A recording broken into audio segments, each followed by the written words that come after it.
আসসালামু আলাইকুম। তায়াম্মুম করার নিয়ম কীভাবে তায়াম্মুম করতে হবে?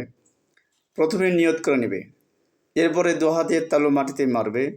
আর মাটিতে মারার সময় হাতের আঙ্গুল অবশ্যই খোলা রাখতে হবে। তারপরে হাত সামনের দিকে আবার পিছন দিকে টানে আনতে হবে।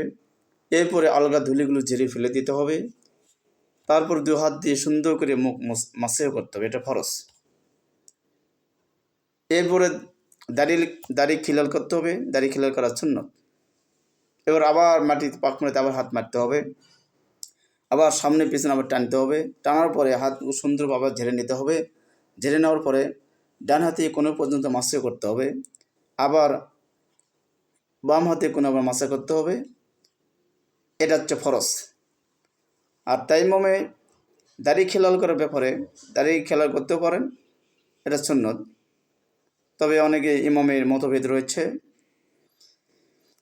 আর তায়াম্মুমে ওযুর নাই